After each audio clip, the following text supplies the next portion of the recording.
If you like bitches, nigga, you might get trapped. Yeah, you heard the stories. You heard the stories. Joby last night said I can't sing to save my own life, so I'm just confirming it. Yeah. True. Thank you. Checky, by the way, Chuki, I will not stand for you. It's just facts, you know. When people don't like truth, the truth hurts. You know, my bad. It's a bit already. I need an ally, a light-skinned ally on this panel. Oh. No, the minute I mentioned light-skinned panel. Like, no, you have melanins over there. Oh man. They're used to Thank it. you, man. I feel marginalized. The African spirit do not take it like I know. Like, what you need? Checky. Just saying. By the way, manze naongeleshwa vibaya daily. I feel like we need HR to intervene. I feel the Michael Richards of this part. Yeah, man, check. I'm watching ESPN new what, yeah? To relate, bro. Oh. Serious. Sasa jiumwe bakan kukuma alafu inajiuma mkia. Sijawahi though. Sijawahi yana. But anyway, ladies and gentlemen, welcome to the Black on Fire Network, the media of the 21st century. This is Tubonge, brought to you by yours truly, the one and only Camlish. J-O-B-Y. Shmani. Yeah, how y'all been? We're cool. Yeah? I'm good. Dimore? I'm here. Yeah, I see that is the day. You return the D-Day. silver? Nah. You plan not to? I don't know. I'm not sure. So you shall not call you Utakunywa na nini? Manze. Ndevu. Lies. Na ndevu. And Ndevu zinakuja. Zimemea. Zinakuja. Congratulations on the beard. No, the goatee. Anyway, wewe bado ni mbuzi. But yeah, Shmani, how you been? I'm good. Unapatiana Orierongo Manduli vibes. Is it? Yeah. No, Antimado. Okay. Antimado vibes. Without money. The hustler. Karibu ni kuombe kakiru. Antikadudu. Hey, man. Antikadudu. This is not Harrier. Yeah? This is not it. But anyway, I want to tell everybody that is suffering from insomnia. Utafute msichana pia na suffer from insomnia. You know, like, you can't sleep, I can't sleep, why don't we sleep together? Kit once sent me some. Ukiwa na insomnia, I think there's music you listen to. You guys Yeah. Who's trying to sleep? Oh, okay. I thought it was a real problem. It is, make a dry spell. Self-love. Well, do not touch thyself. But ladies and gentlemen, welcome to Tubonge, where today we are tackling the ethics of content creation. We have been seeing this topic over and over in society on a daily basis. Lakini, how far is too far? Dimori, how far is too far when it comes to content creation? the problem is right now everybody is a media house, everybody is a journalist. You come less TV. Yeah, one time, coming soon. You know, and it is not even about going to school. Sometimes it is about being a human and familiarizing yourself with media ethics. For example, there's a guy called Cyprian. I don't know if you know Cyprian. Nyakundi. Cyprian Nyakundi. Yeah. Let me give him his flowers. Yeah.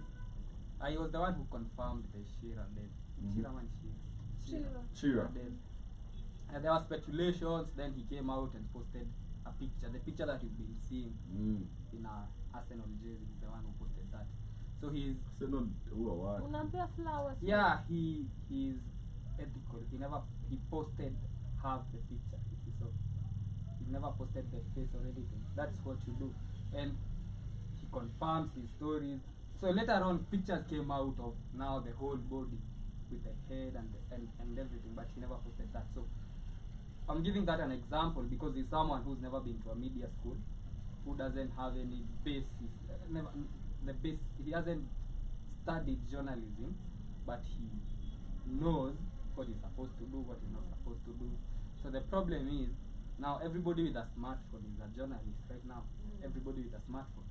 That is why you saw when that you know, I saw a video when the Chira's grandmother went to see his body in the city mortuary, and they were trying to interview her. She was crying. Imagine. Unalia mtu ako hapo anakuinterview. Anakuambia nini? How are you feeling? Well, they asked her how you feeling, but you can see how I'm feeling. You saw the other day, Ruto's mother had to give a certain journalist, a certain blogger lesson because she went to her event na dress jina kaje. It's okay, you can dress the way you want, but there are occasions, unajua. You're going to cover an old woman. Dress appropriately. Don't make her feel uncomfortable. You being there, of course she's old. She's going to feel uncomfortable with you half naked. Mbele yake. Do you need to go to a media school to know that? Huwezi enda ku interview an old woman half naked. Ukitumia Thai currency. Yeah, it is going to make her uncomfortable. Yeah. I mean, you can do that ukienda kuongea na KRG. But you don't do that. You know, kuna hizo Mbona hujasema Kamlesh? Kwa hivyo mimi wavae kama mshosho. Hawezi ku interview. So, I think it's not even about going to school, it's about just common sense. Sometimes that is common sense. Yeah. In most cases it is common sense. Okay.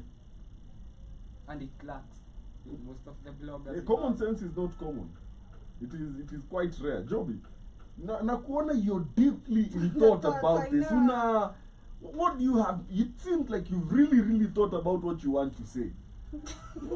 What do you want to say about this? Well, I think we've been discussing about this. That was since Monday, since especially the death of Chira, and relatably personally with the grandma.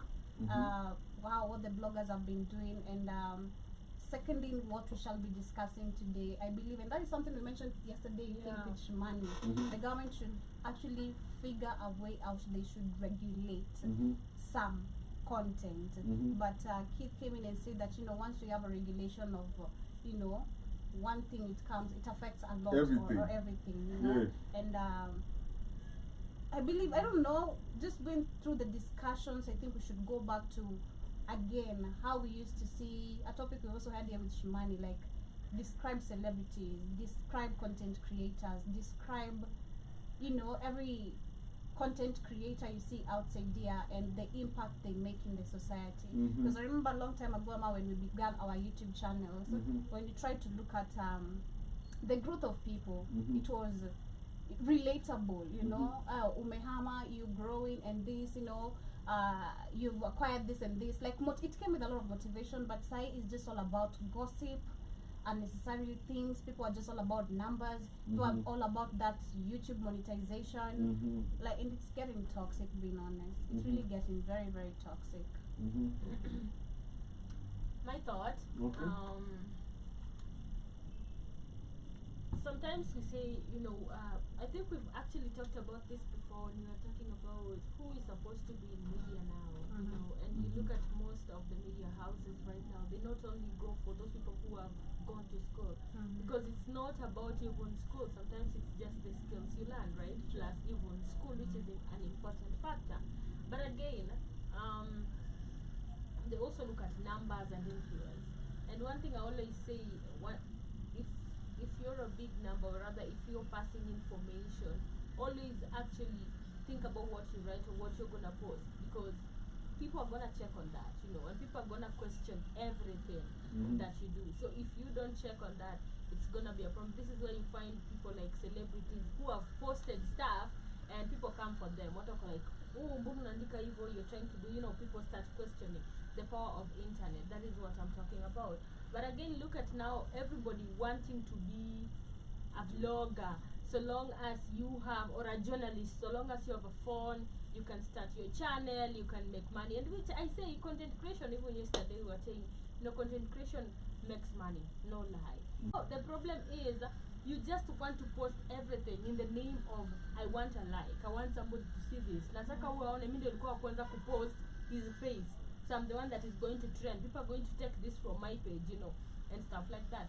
So if you want to know, and I say this, you can know the difference between somebody who has gone to school and studied and somebody who hasn't. And at certain point you can differentiate, because now mwenye ajaenda shule yeye anataka tu kufanya. Mwenye ameenda shule anajua there is ethics, there is how you do it. As a journalist, my biggest role is to pass information and knowledge to people, right? But how do I present it? That is how it makes a difference. So there is somebody who would actually go and post or and say this person is bad, and there is somebody who would go and use a different word, but it will come out correctly. So that is the difference I actually noticed. I was looking at this post, and the first thing I even told Joby, man, nimeenda TikTok. Na unajonga TikTok nakwambianga most vitu zina trend hapo hivyo. So inaniandikia Brian Chira's body. But First, the one posted by Cyprian was actually ethical. I don't know, so I don't even I know Cyprian Nyakundi, but I don't follow him. So I went and I was asking myself, why would you go to a morgue and take someone's picture because you want people to actually give you likes and comments? It didn't make sense to me. I was like, this is so wrong. And in your rightful mind, you're not supposed to do like this. If you go and see somebody who is actually dead, first and foremost, what you always do, go and view the body, sympathize, cry if you can. If you can't, okay, right? And then, like, just go. If you're an influencer and probably you want to help, I do believe the best thing is go and alert people and say, this is where we've reached, this is how I want you to guys to help, or if there is no help, this is the program. That is it. There's nothing like, oh guys, and there are people who are taking advantage of this situation. Now again, ethics with the bloggers, you know, wanaenda pale wana collect pesa, una get na unataka pale hizo pesa wana collect, wengine wataiba. Unajua kila mtu atakuja like, oh acha tusaidie Brian Chira, oh sisi ndio mafsiji what send money through this number, si ndio ile group siji blah blah blah, and people end up stealing money. So I didn't it just doesn't make sense. I believe that our bloggers awana adabu, awana ethics, like aiko, to the extent of people who do anything, even after see history at Shira, people who do anything on social media to get likes, you know. Yeah, you remember the one when alikuwa anauza kinembe na mia? Sina kwambia, hadi boy anasema kunyonga na so. Unajua? Wait, what? Niliona boy anasema kunyonga na so. Wait, so that is what I was wondering. So this guy was trending. I was actually talking about this when it came out. Yeah, not even yesterday. When it TikTok at midnight. Can you explain? So unamlipa so anyonge hapo. Okay, watch. Ananyonga, I mean, it's so, just that. So ukimtumia so sahi anyonge amalize mimi nimtumia so. Ama kuna video tu yenye anapitishia watu wanamtumia, so I don't know. So anakutumia video wewe unyonge ama? I don't know, but I think that, and then some of them even go live, or some have links. I don't know. It works like, cause this was something that was trending. Ile time when TikTok was about to be regulated in Kenya, people actually saying the reason as to why TikTok is to be regulated is because of TikTok at midnight. And I was like, what is this TikTok at midnight? Why is it trending? Why are people talking about it? Only to find out kunyonga na so is there. Only to find out, you know, crazy things that people do at midnight in TikTok. And let me tell you, I think nowadays it may change. Kitambo, ulikuwa unaingia TikTok saa 6. It's just crazy, you know. So at the end of the day, people do anything in the name of I want likes, in the name of I want numbers, without, you know, nowadays, even if you go to TikTok, what I've noticed, I had friends who were like very straight. I wonder how they turn to be full lesbians, you know. Oh. Yeah, and gays, I'm like, but lesbians are still gay. I mean, yeah, I like full time. Like, hadi sasa niko like, na sisi mbona na maboy. Like, what do you mean, you know? You know. And I'm like, okay, so, and I'm like, oh, okay. So let me go check the numbers. Alafu unapata numbers pale ni 100k. And then you ask yourself, oh, so squeezing is celebrity jia, hii kitu anafanya. So they do anything. That's what I'm telling you. Awana heshima, awana adabu. You can't go to somebody who is mourning. And then, you know, Chira's grandmother, nilikuwa naangalia history. Chira's grandmother, Chira was the one taking care of the grandma. Sindio? Yeah, story, but mama grandmother yake alikam kusema yeye ndiye alikuwa breadwinner. And Chira, if you know him, because we've talked about Chira a long time, alikuwa student. Na hakuwa na pesa mingi. Watu walikuwa namdonate hadi kuna time, you know, watu walimchangia akarentiwa nyumba and stuff like that. So if this is the provider, meaning they're not well off so much. And probably the grandma Mm-hmm. doesn't even have a smartphone. Yeah. Doesn't know anything to do Social with the media. social media. Yeah. Ajui anything to do with TikTok. Woko hapa eti TikToker. Oh, TikTokers. What is wrong with people? It's just but sad. one thing that is certain is journalism as we know it, as we used to know it, is not gonna be the same, you know. Right now, with the trend, with the shift, it's going to be, that is how journalism is going to look like from now. So Going a henceforth. journalist becoming paparazzi. That is where we are headed. For example, you will see there was a KU accident, right? Yeah. If you In saw all the media houses, they would post there are those we call amateur videos, the ones that were recorded by people on the ground, Yeah. but they would blur images. You know, it's ethical to do that. Yeah. But if you go on the internet, you're going to find real videos Yes. of students dead, and you know, all over the that is how journalism is going to look like from now on. If there is something, you know, you can't regulate really. So it's just change is inevitable. It's the new journalism right now. I don't think there's anything that we can do about it. That's the way it's going to be. Because even Keith was saying, even if we regulate, like we are talking about, let's regulate content. If we start by what regulating, they are going extent? to regulate everybody. And let me tell you, the people who use their content or their influencing pages nicely, you know, to pass information. There are people who use it for a better cause. And there are people who just use it for clout, you know. So if they start by regulating, probably sisi kama wenye tunaongea vitu zenye zina matter, probably si ndio tutakuwa kwanza kuregulate because they don't want to see that. So Yeah. if we Because talk the only way to regulate it is doing what Kagame did with the churches. Saying Exactly. for everybody who wants to practice journalism, they have to get accredited by the Media Council of Kenya. That is the only way they can regulate it. And do you really want that? But you know the But let me- problem That's what is you really if want. we Let- actually let me go ask there, then this. Let me what ask about those this. people who didn't study for it? At what point does it become journalism and not content creation? It is journalism because No, but there's At what point? there's a fine line, Mhm. okay? Because if I'm creating content, let's assume like this right here, right? There's a very thin line between content creation and journalism. what you are doing right now, is it content creation or journalism? Well, it's a blurred line.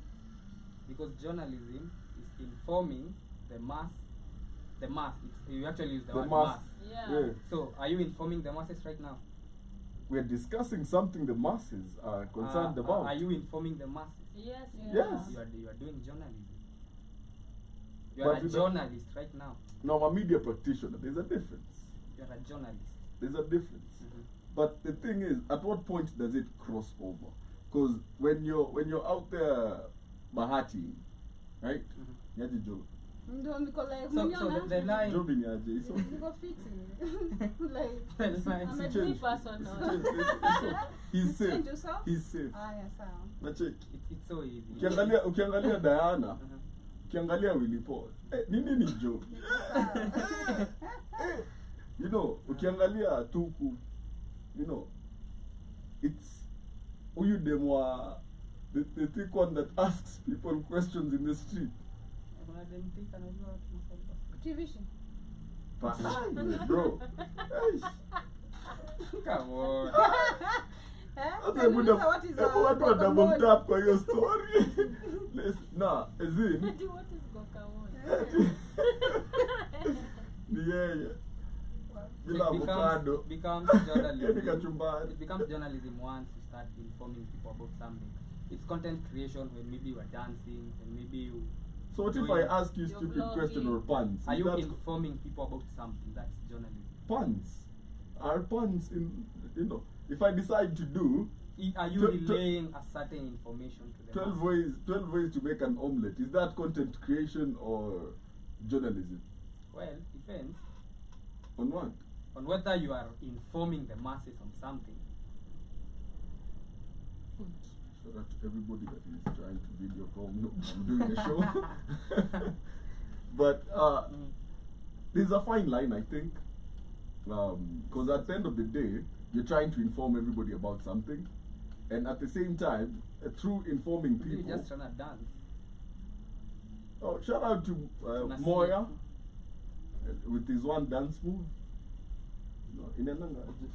Yeah. Chikunsa anatengeneza 58 million. Wapi? Hizo za riba. Hizo ni za kuprintiwa kwa cyber. Gee, wake. G-Wagon gani?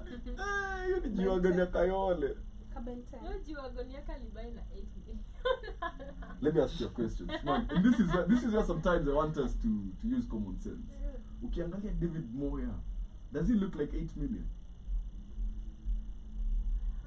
I don't know. No, like you see, if you've met people with You can tell 8 yeah, million. you can tell somebody that can drop 8 million on a car. Shout out to you, Yeah. Davido. You know, you can tell somebody that will drop 20 million on a car. Yeah. I'm not saying he's not capable of. I hope that he's blessed enough to be able to afford it at a certain point in life, you know. But I'm just asking, does this man right now look like he can drop 8 million on a car? So sometimes it's all about common sense. So, Kamlesh, let me show you the difference between what you're talking about. Between Okay, an okay. ethical practitioner, might not be a journalist. Mhm. I'm going to use Cyprian. Hata sikuwa nimeona hii. Mhm. Happened 2 hours ago. Yeah. So he reported that some gym on Kiambu Road Mhm. has been secretly recording women in changing rooms. So that's what he reported on. He didn't And so mention the gym. No, when they even actually opened the phone of, there was some guy, they opened the phone and they found so many videos of women changing rooms. Mhm. And so someone in the comments said, supporting clips as evidence for your malicious claims. Mhm. So somebody was asking for videos Videos. of what he was talking about. Mhm. So this is what Cyprian answered. The videos are mostly recorded in the shower and cannot be shared. It is like pornographic material of people's mothers, wives, and sisters Mhm. illegally recorded. Mhm. Matter with the police and phone confiscated. I'll name the gym and those who attend to it can take legal action and follow up. Okay. Imagine this was your other blog. What is his name? The one that sells. BNN. He would be selling this video. He sells them. Edgar Barry, yes, he has a premium. So you see the difference between the two. This one refused to share videos even though he has them, Mhm. because he said these are people's mothers, wives, and sisters illegally recorded. Mhm. So ethics, straightforward, showing out. You know, ethics at the forefront as compared to other content creators Yeah. and news hunters, video Yeah, lakini hunters. TikTokers too hawana aibu. The worst are TikTokers.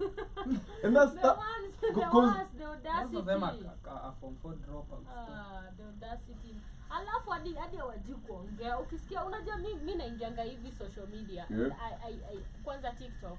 Kuna kwaga, I only realized that they have like a whole bunch of stuff going. They even have a family wanajuana. Manze. Like kuya na saizo utaona they know each other. You know, it's a whole group of people. There is drama in TikTok. There is everything that goes there. So sometimes I'm like, how watu wana trend kina nani? Mbona mimi sijai wasikia? How, which celebrities are these? I've never heard them. And then you go to their TikTok unapata 500k, 400k. You know, they have numbers. So you go to their channel, you're like, somebody who has 400k, this is somebody probably who is making bigger content or has a lot. Alafu naenda pale unaona anangoa. Ama Nilikuwa nawaambia. ama anafanya tingine uko like bro. So which content is here? Like ni nini watu wana follow even watu wako excited that makes this person have 400,000 and there is somebody who is struggling to pass useful information with 700. Let me teach you something about the world. The world does not listen to sense. Okay. Okay? Try this. Go make everybody. Try this. This is a social experiment. Go create 2 TikTok accounts. Okay? One, teach people financial security. And then the other one, teach people about types of ass. Angalia which one will pick up faster. Somebody was complaining about that. So I'll come and buy my lives and everything. Like invested heavily on content creation. So he made a TikTok saying Kenyans follow the wrong content, like they support Yeah. stupid things. Yeah. And people are telling him and rightly so. You cannot tell us what to watch. I'm the one me can't kuona nyako, nitaona nyako. You know why? And it's true, no matter how, you can't really tell people what to watch. So this one had both lights, invested heavily, was teaching good things. But what? Nobody was listening to him. You know, that's where I feel like people go wrong. You need to study your market before you even get into it. I was to say that. You know, study your market. Know which market you're serving and understand how. You know, you can pass very good information in a very ratchet way. You know, like if you realize, like, have you realized why even Kenyan online media is girls on camera, not the director Trevor guy on camera? Because he's realized what Kenyans want to see: thighs and a nice figure. They will listen to anything as long as they see something sexy. You know, they will watch any interview, they will anything. Look at the biggest content creators in Kenya. Are they females or not? Most of them are women. Yeah, you know why? Are they ugly? If they are, how slutty are they? How many scandals have you heard about them? It's sex sells, number one. Yeah, sex sells. I'm not saying at your it's bad, but if Mungai kama angekuwa nakaa hivyo, who would have cared? Unaelewa? Like, I mean, hata Pretty Vishi ilibidi date mtu ndio tumjue ni nani. Manzi wa Kibera had to add behind. You understand? Yes, hadi anauzanga vitu za kupaka ndio iongezeke. Allah. She doesn't even hide it. Anasemanga mimi nilipaka ikamea.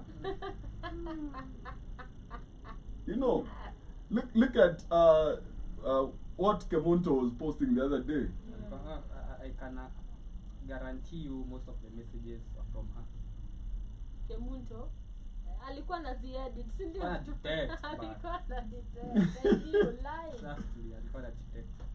But what she did is she realized what these people want to hear. Exactly. Okay? Because if because the Instagram market is the gullible one. very The most gullible market is the Instagram one. Because when those screenshots came on Twitter, people started discussing debunking. Yeah, and people are like, do you even know how hard it is for you to get infected by HIV? It's not even, it doesn't happen like that. There's something called the viral load. Yeah. Literally, you Yeah. can have sex with someone who's infected and you don't get infected. As in, it just, you Yeah. need a certain Number of exposure yeah. for it to happen. I was reading up on Most the of them did not even make sense from a medical. medical perspective. Yeah. But the Instagram people are amazed and perplexed. Walikuwa weka, Instagram ndo wanapanga Nimemwona kimoto. hadi kwa Ba. interview. Nimemwona hadi kwa interview ya hiyo kitu, by the way. Nani moto guy. Mbona Ati nani wameita alituma Rongai? wapi? What? Nilisikia Yeah. ndio mbona wameita Rongai. Like, okay, what is Yeah, happening? sema they had sex today. After 2 days, akaanza kugonje. Akadedi. Like how is this disease? On the third day. Days, man. On the third day Watu wa akazikwa. IG wameshtuka. Super AIDS. Venye alipata ka super gonorrhea. Super G sipi ilianzanga IG. You know. Bashara to her. Yeah. Amejua market yake, Yeah. amejua inaitanga comedian inaitwa audience segregation. Mhm. Ashajua audience yake, Mhm. ashajua audience yake ni gullible. Mhm. Kuna mwenye alikuwa njiwa manani. Njiwa. Alikuwa anafanya the same. Njiwa Unajua kwa audience stories. yako, unajua audience yangu ni lakini gullible. za Unajitext njiwa ziko daily, unajitext daily story moto, unapost. You want from it. Shout out to him. Shout out to Kemunto. And he makes money still. Njiwa. But usifall into. Kuna watu wana create good content na wana earn like educative content in Exactly. Kenya. Yeah. And they are big. Educative Give an content. example. There's this guy I hosted, unakumbuka? On my first show, Yeah. Elvis. Mm-hmm. Teaches people about On TikTok. teaches people on TikTok how to earn, gain skills, vitu kama web development and stuff. Akona 300k plus followers. Mhm. Makes money from it. Yeah.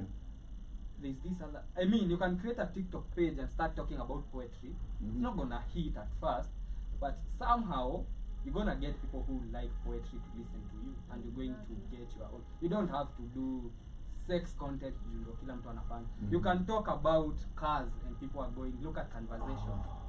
Look at Cairo. That is a very good conversation, by No, the way. just Cars are awesome. You Should can we talk about cars beer. today, by the way. No. You can start a TikTok page and talk about beer. People are going to, beer lovers Yeah, are that going to too. follow it. Yeah, the Czech people will love it. Yeah. The Ugandans and the Gabon. Is it the Gabon people? Mm-hmm. Yeah, the Gabonese. That is the highest beer drinking country in Africa. Gabon. Yes, sijui ni 86 liters per person per year. Sasa Kenya mnakunywa 8 liters per person per year. Gabon wanakunywa 86 liters per person. Najua umemaliza 8 liters yako. We check. Na ni maji. Sa kunywa yako. Paia. Eh, Ah, hivi. 8 liters is 16 cans. Check. Shida yako ni gani? Kanza mama mzinga. Ngoja, ni bora ako na shida hapo. What are you trying to insinuate?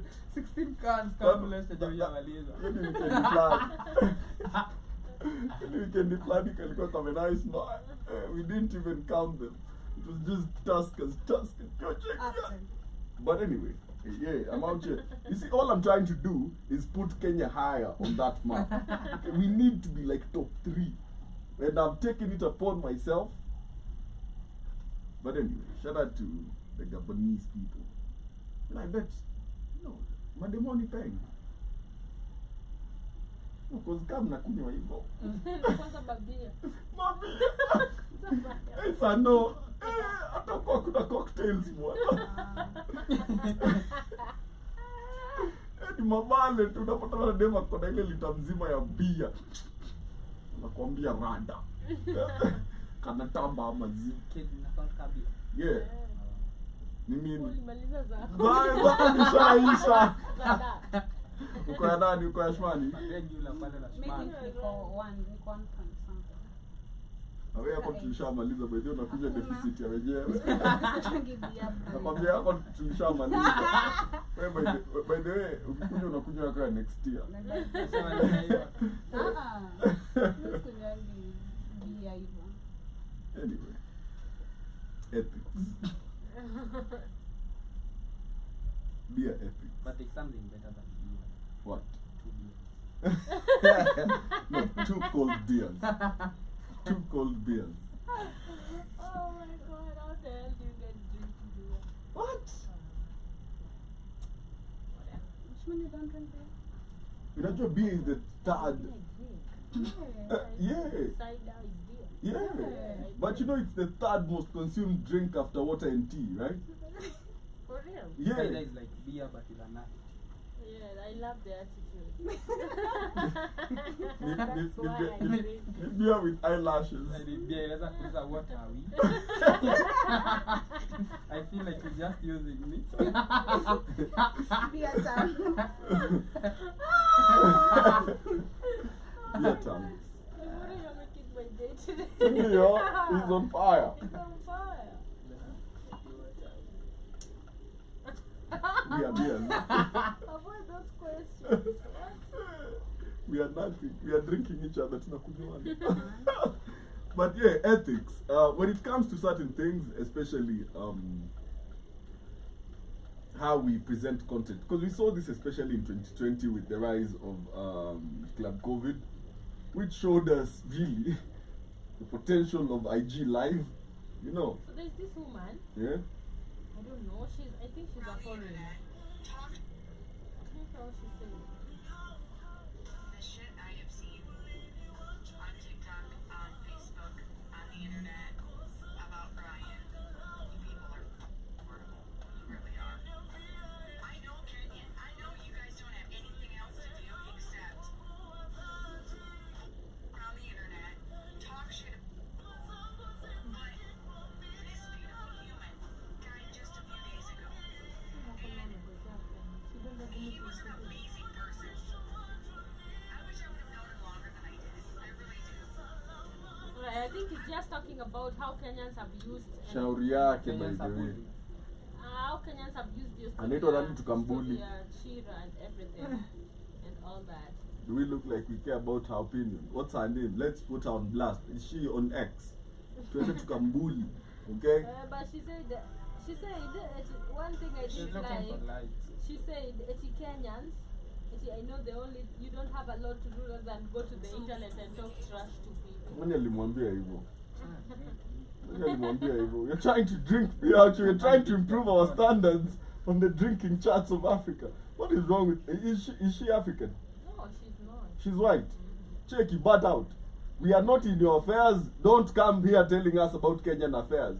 Okay? Ni kama ati, oh, this US ambassador saying Nairobi estates are not safe. Who told you they've ever been safe? But you know, Kenyans on the internet, they are good people. They'll banter you, but they're gonna help you. You know, Define you know help. what I mean. So I personally think there are three types of people on the Kenyan internet. Okay. There's the first bunch that banters you, but they have nothing against you, just out of humor. Oh yeah. Deep down, good people. Yeah. Kisogo big wewe. Mbaya kuko na kichwa kama ya mlamwa. Nothing against you, man. Yeah. Hata ana ngori na wewe. Yeah. Well, the second category of the mature ones wenye watambia huyo mbona unasema hivyo. Then the third one are people who are frustrated with life. Sana kupasha as in out of anger, as just hatred. I think me I'm the second Hatred. one. Me, I'm the first one. Me I'm the second one. Me, I'm the first one. Me I What always does go the like, why first you one do? hating? The first one are the ones who banter you, but they have nothing against you. Just humorous, you know. Okay. Anakwambia uko na kisogo kubwa. Yeah. Not that he hates you, just anakupasha. It's Okay. just banter. The second. The second one are the mature ones. The third one is people Mature who ones are the ones that wenye do- wala- the ones Anaenda that- wa kwanza. wenye anaenda wale wa kwanza wenye Okay. wana- the third one people fueled by hatred. And me, I'm the first. Hatred. Me, I'll banter you. Me I'm the second. Like Me, why you are hating? from time to time, I roll between number 1 and 3. It depends with my mental space at the time. Number two never. Number 2 what? Maturity you saw the maturity is guy- overrated. You saw there was a guy mwenye ndugu yake iliibiwa, first. then Me, they I'll bought banter him and you. all the like Situipe netizens. hiyo I ndugu think ingine I've ya just pili. bantered once. Kuna hii video ilikuwa inaenda viral. Huyu dem alikuwa anasema mimi siwezi kuwa boxers za mwanaume. Then there's this chile kwa comment akasema ati kwani ukifuta katika mikono. I really did shit out of that. Ulimwambia nini? Yo, siwezi kumbuka the exact words but watu walikuja hapo wakintroll under my comments like yeah. Kama wewe huwezi fua, kama unataka kufua, endelea kufua. Yo, Watu huwezi fua. Unamwambia stickers zako ni more expensive than your boxer. Na sikumwambia hivyo. Aliuliza kwani ukifuta katika mikono. Ilikuwa on Twitter. Instagram. Instagram. I was Especially like, Kenyans nah, on you Twitter wrong. wanapanga Wait, wapoa check. sana. Do You know are wrong. streets za Twitter for Twitter specialists. You know. Sawa, shout out to kina Eh, Kilundizi. Nakumbuka kuna dem fulani alingolewa meno, alikuwa anaitwa Bosibori, ilipin on Twitter. Yeah. Then wakamchangia like good people walimchangia kaekwa meno. Mhm. But so they used to banter her humorously. As in, anaamka asubuhi akipost ndio umeosha meno yetu. They used to ask her that. Akipost picha na comment wewe kunywa tu na meno yetu. But they helped her though. Yeah. They helped her though. Yeah. Yeah. So hao ni watu they have nothing against. Hata ndo waliorganize uchangiwe. But wataishi kukubanta hiyo meno yao. And I Yeah. think that is where a lot of Kenyans are. Yeah. Yeah, a lot of Kenyans are like that. They'll banter you but they'll come. Hata unaangaliaga even right now hii situation. Watu walikuwa na banter Chira, but right now unasikia like watu wana that is what Kenyans do. They'll hata nani ona Mustafa. Do you know what happened? Wali- Hata wali- yeye wali- Cheki anajenga nchi. mpaka saizi bado anamlinda na pesa yetu. By the way, alipop tu na You kaka. know, pesa wa Kenya. Lazima ujue kuhustle. Si ati nini mimi nikawa shida mimi nakwambia ndani ya shida. So I saw this chick. I'll create a I saw this TikTok chick. account. I saw this chick. She's I don't know. She's getting a little fame right now. She's very relevant. Okay, I'm not gonna give her Relevant or irrelevant. Okay. She's just some ratchet chick. So this chick Ni sexy goes though. on. Kama ni mrache. So this chick goes on Nana Tusi Madem. I think you know her. Good girl, So this good chick girl. goes on Instagram, and she's always flaunting this expensive lifestyle, right? Like he sends me 200,000 girlfriend allowance and stuff like that. So she goes on social media and siji anadungwa kakitu, and she says she's in the hospital, right? And then the next minute she texts people to send money, right? And she posts M-Pesa messages.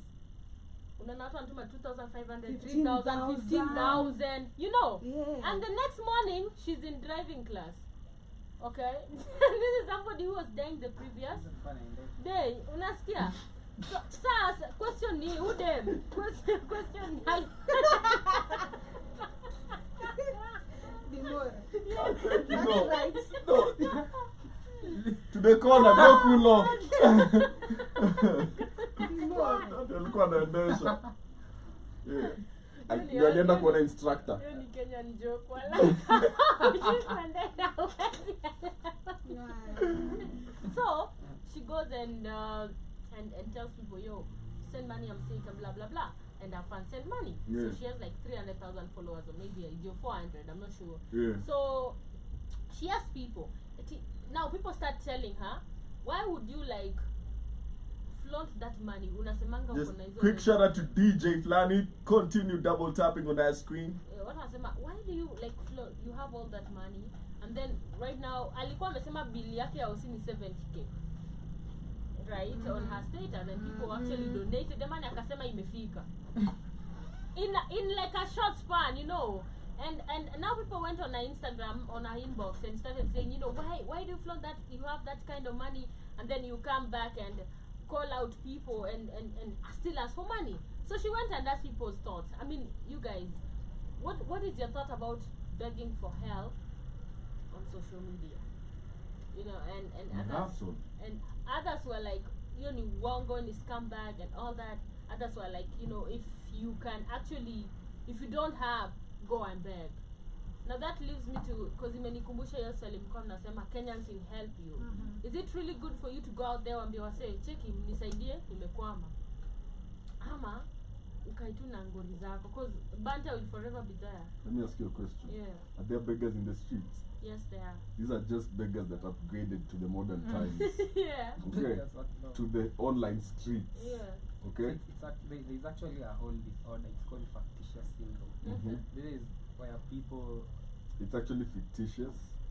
factitious. FA. Okay. The other name is Munchausen. Okay. Yeah. This is where people look for pity. They engage in pity parties. Ushaona mtu hata amepost Pity anataka porn. kujiua. Hao Mumchangie. wajiwangi. Mumchangie. Hao Yeah, so that is a wajiwangi whole hao. that is what Omosh was suffering from. So Okay. they like create a whole scenario of how they are suffering, put it out there for people to help them. As in hata anaongezea chumvi kwa mashida. Yeah. So it's a Just disorder. just the It's actually a disorder. They need Medical. help. Yeah, it's a medical disorder. Ama ni entirely. social media disorder. But then it might be social media disorder. Yeah. Lack of attention disorder. Might Yeah. Because that look at Omosh. how's he doing by the way? Omosha aliomoka. Really? Alijengewa nyumba? Alijengewa do. Anaishi hapo. Sasa tujika ashauza. Hata kwa familia kuna kukosangi huyo mtu mmoja mwenye ujipeanga tushidaana. True. Anyway. But sasa unajua familia inaweza kuwa different. Sasa hii ya kwenda kwa social media hiyo ndio Kenya na ni surprise. So let me ask you a question. Yeah. In regards to that. I'm a content creator, Yeah. right? All I do every day is wake up and try to feed you all content, right? I've found my niche, right? I always create content that you all like. So I find myself in a tough financial situation, right? Where I need help. Me being the person that creates content for y'all are the first people I'm going to reach out to, because I literally live to feed y'all social media addiction. You know, you wake up every day and you're on my page. You wake up every day and you're on my page. I'm a daily part of your daily routine.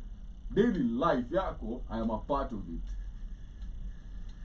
I will feel, as a content creator, I'll feel like I can actually go out there and ask these people, because I've actually created a community that should be able to support me.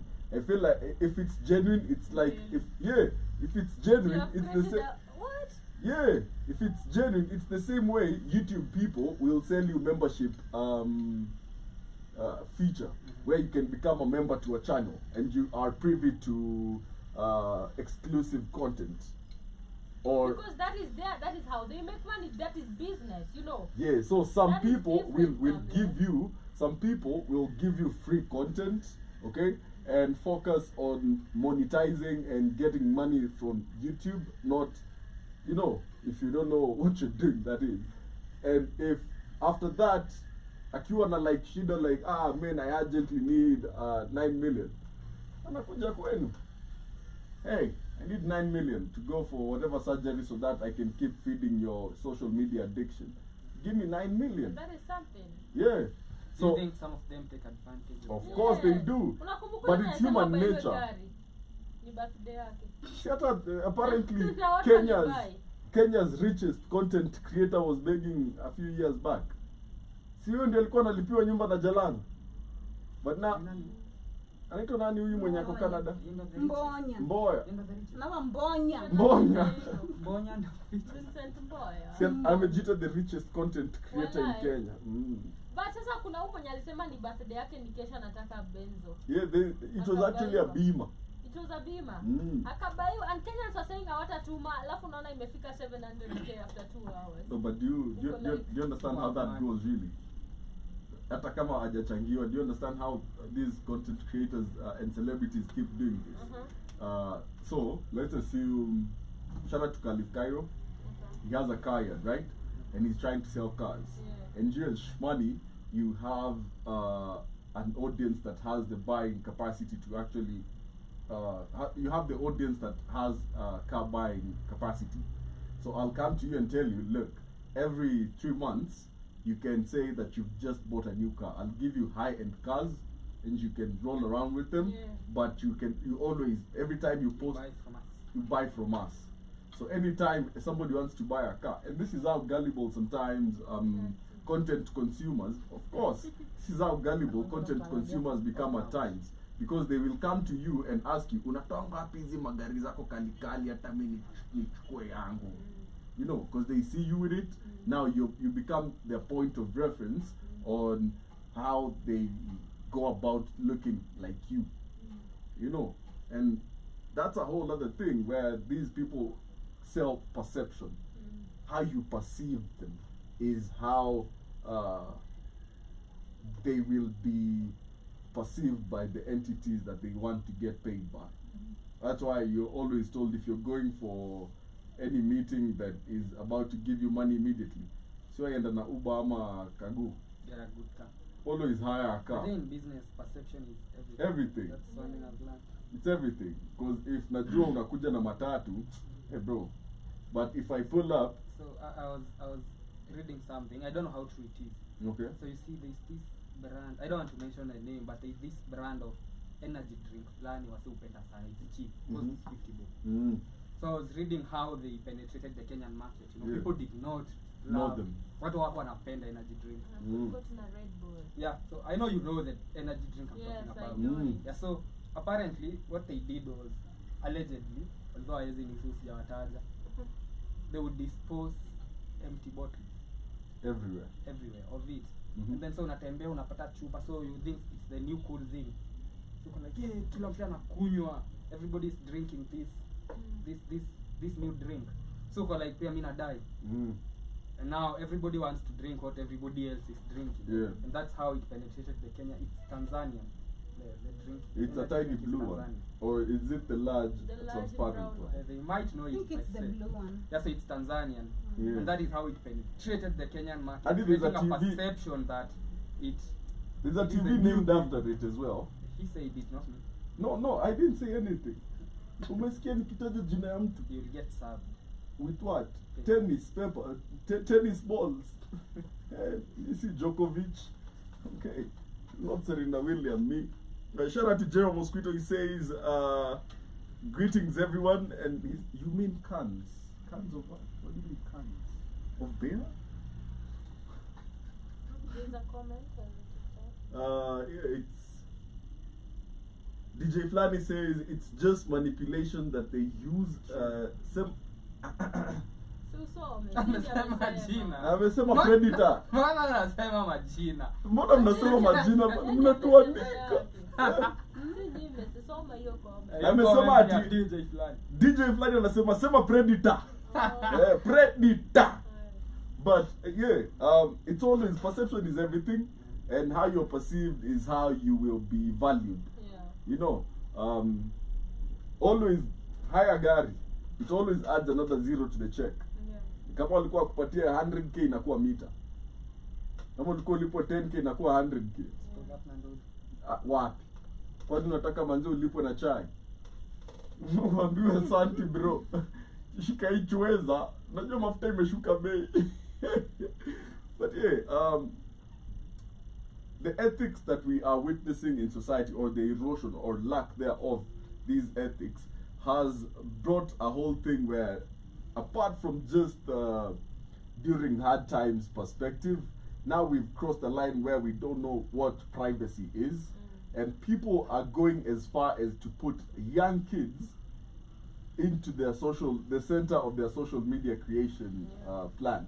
You find like a child is born to a certain celebrity, they are 3 months old, They have an account. but they have Even a comment. man on your account. Thank you, mama.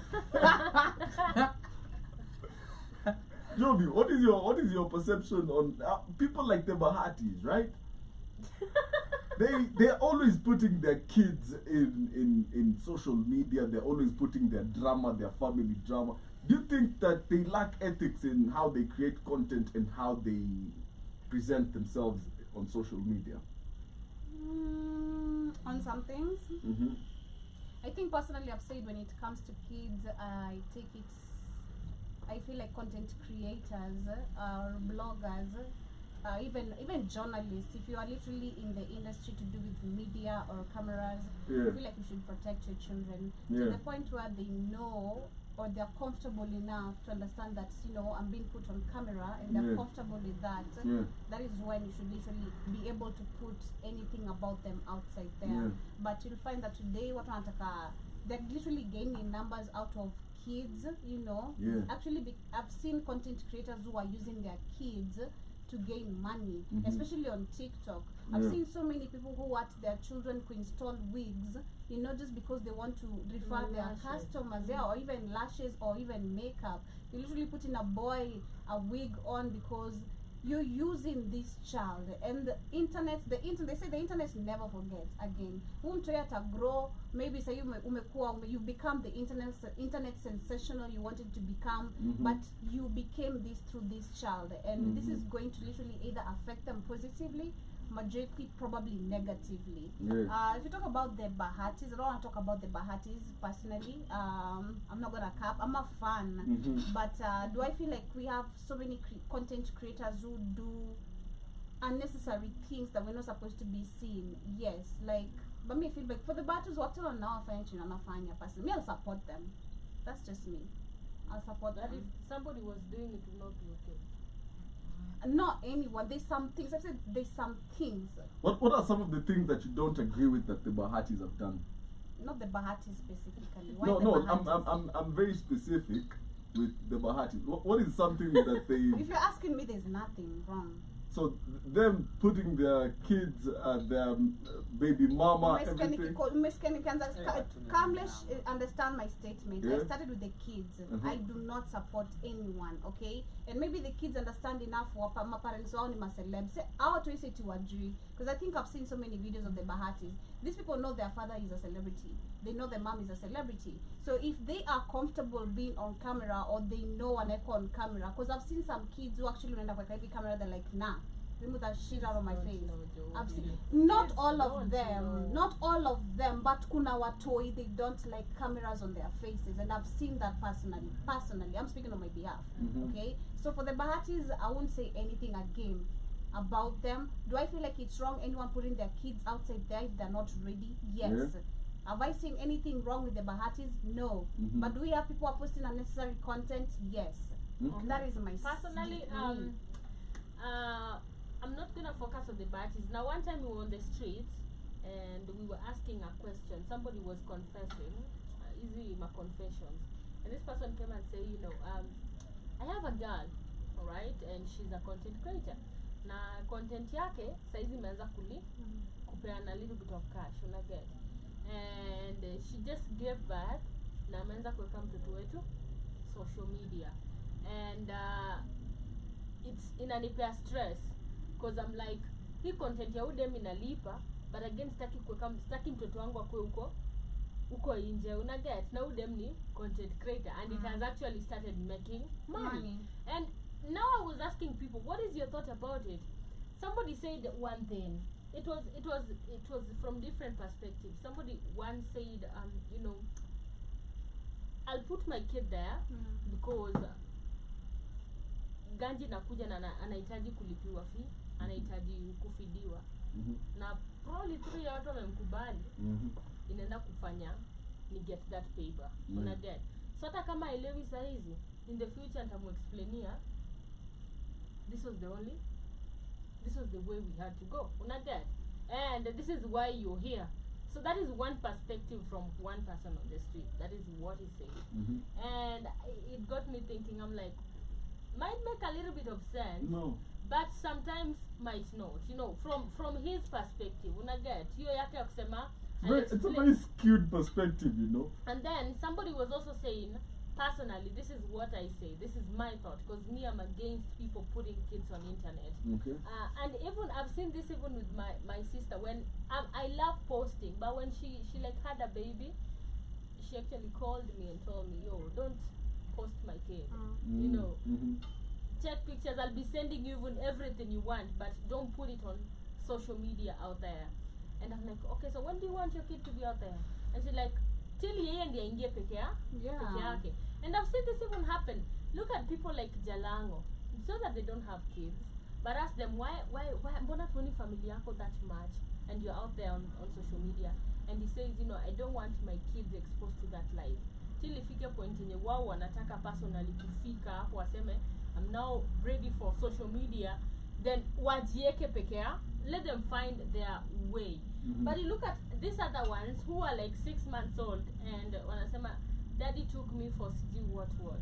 And I'm like, you're 6 months, how do you know how to talk? Like, this is impossible, you know, and stuff like that. And mtoto hajazaliwa, kuna wengine hadi wajazaliwa washafunguliwa washafunguliwa na wako na subscribers close to 100,000, you know. And it has started paying. So I really don't appreciate, because first and foremost I believe kids are innocent. They don't understand, they don't know. Hata tuseme siji, for example tuseme the Bahatis, if they have, I don't follow them much, but probably niko sure kuna watoto wadogo. If they have young children like who are like 5 or whatever, these people don't know anything. Hata ukiweka kamera tafanya hivi, probably anacheza atoe, but hata jua difference between, oh my mom is a celebrity. Let kids be kids, let them grow as kids. Hata wa make those mistakes, let them be playful. It helps in their psychology, because you're expecting your child to actually understand the social media. Tuseme watu kama sa, for example Lambaray, right? There was a time that the son, I think alikuwa in high school or primary, and you see stuff like this. Watu wakaanza kwa, I think there was scandal somewhere. Watu wakaanza kuuliza, sasa uba akienda shule, is it Lambaray or is it Bahati? Yes.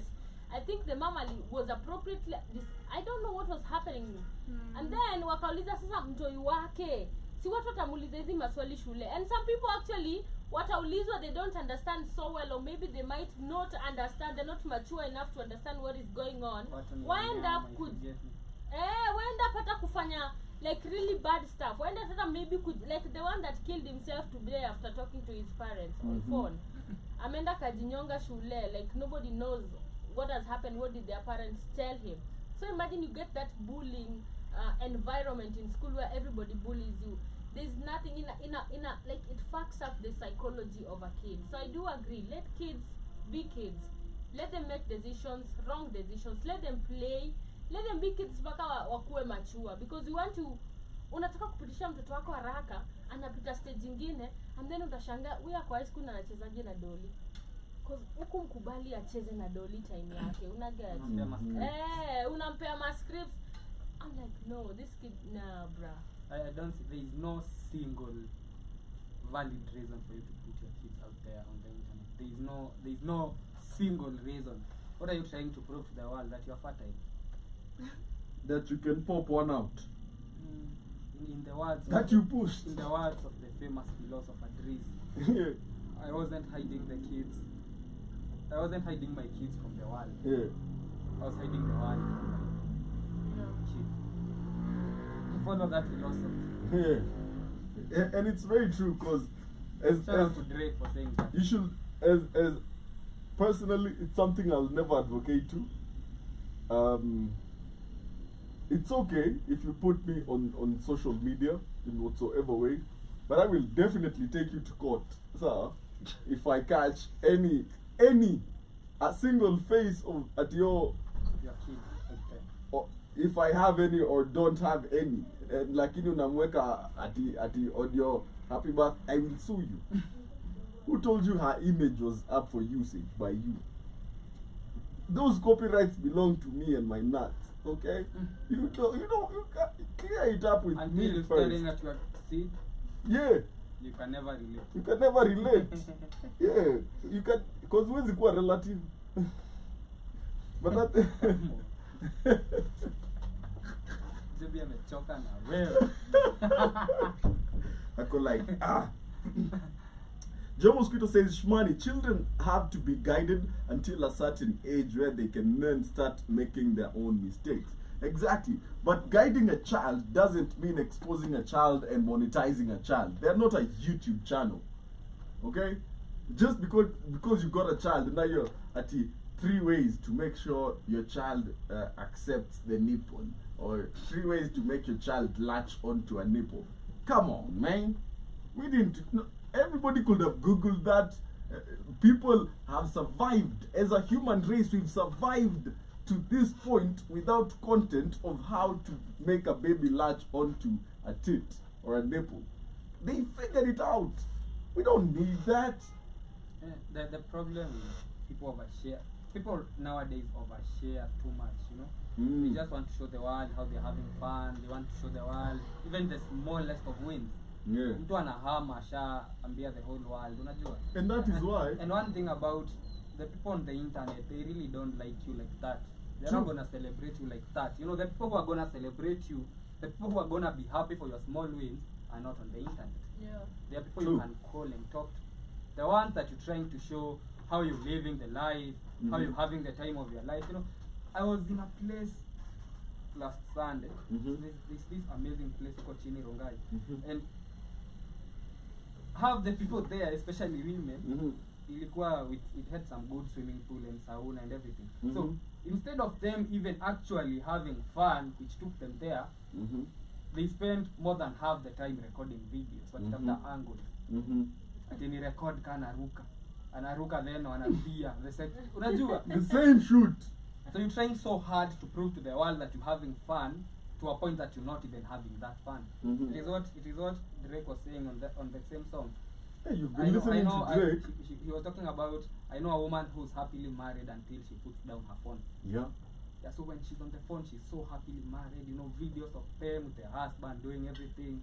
But once she puts down the phone, I know others that posting vacation photos that they took last month. yeah, to show the world that they still having On the time of vacation. their life. Unajua. So we're too focused on showing the world how we're having fun. They don't. Let me tell you. Instead this of for having free. fun. Nobody Cares. The ones who care are not on the internet. I relate. One time I was at a friend of mine was hosting. I didn't know this story of the host. You go host, you know the way they go host at the clubs. Yeah. And then when they go, if they're the host, they're given like free drinks and all that, right? Yeah. So a friend of mine akaniambia one of her friends is like a celeb, a big name. And so I'm going for a birthday, I don't know ni yeye. So si mimi nimebebwa, ujue mimi nimebebwa. Mimi sijia watu, mimi naambia you wanna go for a party? I'm like yes, tukaenda. So when we get there, of course the kuna bado the refreshing part, like bado tuna marinate kejani, sindio, at her place. So people are actually preparing, getting ready. So these chicks, I didn't know they were them. I was just like, okay, maybe they're just some chicks, right? They're thick, like really big people. And I think nawajua. they're like really big, like very thick women. And I think ni wawili And na wanakuanga mabeshte mbaya, Yeah. and they're always posting each other. Yes. And Yeah. So because that is how they are. They have names in the industry though. yeah. Yeah. So we are nikaingia kwa huyo dem, one of them did some wanaishi to some posh lifestyle. So wakaingia kwa room. Unajua when you're in a new place you still uncomfortable because you don't know anybody. Best yangu ni anawajua. So mimi niko hapo nimekaa na kunywa na discipline and all that. Wakaingia room. What, they took 3 hours. 3-4 hours. And then when they got out of those rooms, wanasema, "Oh, ni hao madem." Singeweza jua venye nilikuwa nimeona nikikuja. They've changed and I was asking, kwani walikuwa nafanya nini kwa room for like from 2 to 3, 5:30? 4, 5. 5:30, 3 hours. Nilikuwa Yeah, so napata walikuwa do na- online. So what they do is when they go to do also their makeup, they go live, they chat with people, they do whatever they do on social media. Tukatoka sasa kufika like now where the party is, nakwambia mtu anaingia hivi hadi hakuna kukunywa, tulikuwa tumekuja kukunywa mapicha, yani mtu anaingia and then I don't know how they know ule mwingine pia anaingia na kamera like I don't know how they know but this life is crazy. Mtu akiingia next alikuwa anajua kamera inaenda kuwekwa on her, yeye pia anaingia na kamera, ule mwingine kamera all like we were the club from 7 tulikaa saa 6 like ni pictures ni everything hadi wakaanza kuniambia you are so boring like sasa niko like guy mimi zangu zinashuka unajua like wanaambia ni best yangu tu ni nani memleta, she's so boring, she's like what, oh my god, it was crazy and I was like I can never party with these people who are like outside like socialites or whatever because you don't even actually have the and then You when don't you have go fun. and then when you go to social media Yeah. tomorrow you're like it was not like this y'all. I Wallahi. wish I could But tell you you. have to give it to women for that. I could tell Women you. can sell you You can perception. take a woman out and then the next day unadhani si type yako. Like as I'm a post like no this is not my type. Like this girl is living the life. Yeah. Na mlikuwa na yeye. Ana This ipigiwa wapi? Nilikuwa kukula. na wewe ndio ulikulinunua hiyo Zilikuwa zina chakula. fries zinapigwa picha na angle zinakasa. Wa mimi unajua niko like guy how wakaanza kusema hadi sasa mimi venye nakwaga nimesema mimi napenda mimi ndio nilikuwa naitwa mshamba. So I'm like Wala. Sasa wakiuza na marafiki zangu kama marafiki zangu ndo anasemanga mimi ndo si mshamba. What about if Swali tumefuzwa. oh my god, it was so bad. Joby, will you survive in such a lifestyle? It was so Wallah. bad, y'all. I think Like I've it's all been getting there. dolled up, taking Ah, it photos, was feeling so good, bad. looking good. No, Shwani, you can't survive like that. No, you get tired, man. I mean, unaona yetu ni Makeup is afadhali. tiresome, bro. Hiyo tu ni Makeup is afadhali yo. tiresome. Real life uko hivyo ya wase. Hapana. But see you pack a makeup day. Hii yenye Inachosha, tunapaka bro. sio. Okay, me do Yeah, full you set do. makeup, but What it's is not full short. set makeup? What I do every day, but not every day. No, like you see when you tell me Full what I set do makeup every day. is Have you ever asked somebody? Foundation, contour, what is it called? Lash. Powder, Shit. eyebrows, lashes, everything, blush. That is full set makeup. Yeah, and There Joby was did a me makeup contour in there. for A 1 hour birthday. 30 minutes. Yeah, her birthday photo shoot. That 1 hour 40, like almost 2 hours. Umekaa tu pahali. Vizuri tulikuwa vizuri. But imagine Hey, but, lazima uko vizuri. but imagine unaelewa if these people Mimosas. take that time whatever you see on the internet, whatever they want you to see.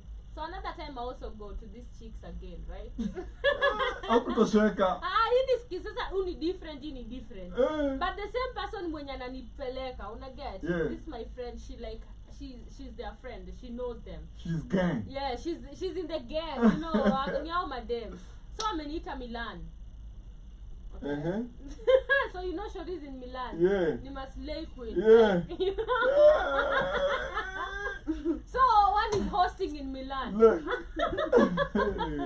Hiyo ndo full set makeup unaona inakuchanganyisha hiyo. Acha nikuambie. In Nairobi. Yeah. In Milan to be specific. No, there are certain areas in Nairobi where you're guaranteed the chances of you kuona dem mwenye si peng ni like 0 point. Okay, unaingia club and you're like, hey, you ni, but buy manze the expenses. This is the thing. Never approach those women if you don't have petty cash, no, not money, petty cash, and if your petty cash is not 100k, huh? Lies won't work. Uonga iwaka No. hapo. Are you going to lie to the waiter? Are you going to lie to the Waiter bill? pia ameiva. Hey, waiter, yo, Yeah. like you're wondering who's the waiter and who's buying here. You know, like unaangalia waiter, unaangalia mdenge. Sisi wa to relate. Sisi where we go, ukibai pombe ya dhao mbili, manager anakuja kukusalimia. And the manager is the waiter na ndo bouncer. Like you need to be outside. Kwani wapi? Kwani wapi bro? Kwani unauziwa jag? Unafanya ujue. Aiwa. Manager ndo waiter ndo Manager bouncer. ndo waiter ndo bouncer. Wow. Check. Mbona ni imply kwa hizi vitu zako? Hamna tunaruka story. Ah, mbona umemwamini hivyo haraka? Sijamwamini. Oh. Nasema tunaruka story. Mzinga unaletewa na candle. So do me. Uliona wale watu wa Nyeri walileta ka bucket. Hiyo wameweka ilikuwa drink gani? Ni kama wet. Waletewa kwa bucket ya maji. Moet locals huwezi pata. Ilikuwa pahali Nyeri. Locals, from the expensive locals, we are 59. So I was telling you guys. Yeah. So I've been invited to Milan. So a friend is hosting, right? A friend Yeah. of a friend Yeah. is hosting. Mm. So me nimeambiwa kwanza I did what Good the times. things we used to do back then. You're like you can't do them now. Kubebwa. Mhm. Unajua Wow. kubebwa like wende Unakaa fala. unajua so my friend yako na hii gang wao wanaweza shika mahenesi Yeah. anaweza shika di Hennessy Una solo shit. unajua Hennessy sasa ni 35. Ilikuwa 5. Ama? zi kwa Wow. like Milan Milan. Milan Oh, around Milan. Hey. Milan around 30 35k. yeah Hey. yeah anaweza kuja ashike hiyo Hennessy Mhm. so ameniambia best yangu ana host Milan come tuende akaniambia ameniambia drinks when you're on a host upewa drink so they're like oh she's being given the drink so we are sorted they told her check mimi sina do I don't have money Ile caution. soka unajua ndo unanibeba ndo nalipia kila kitu Uber and everything Yeah. akaniambia no problem I got you so tukaingia Milan so I don't know these chicks and I don't know how they roll Yeah. so tukaenda tukakaa nikapata wasichana kwa hiyo table wengi Yeah. okay Hunting ground. so nikaenda hapo si sasa best yangu amewagotea pia mi wamenigotea Prey so I'm always hangs seated. out in groups. So I'm seated like this right waka glasses zikakuja tukamwagiwa tei si ndio Mkaekewa tei. Eh, Kamwagiwa tei. tukaekewa tei si ndio so me I'm drinking Hapana, see your guess what I motion. did? Guess what I did? I didn't know how they roll. Mi nikaona so we are actually partying. Nikaenda Ukaeka drink. Kumbe hii drink wamebuy hivi. Mi siko kwa hizo hesabu mi I don't know anything. Mhm. And rafiki yangu she's a celeb. She's gone to say hi to everybody. She's not actually sasa yes hizi ana vibe na wase hata yuko hapo na mimi. So the next minute like si pombe imeisha. Mimi nikaambiwa where's your 7k?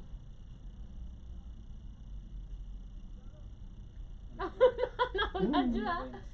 Pin drop. Unajua mimi sikuwa najua what. Na nilitoka home nikiambia best yangu mimi Sina do.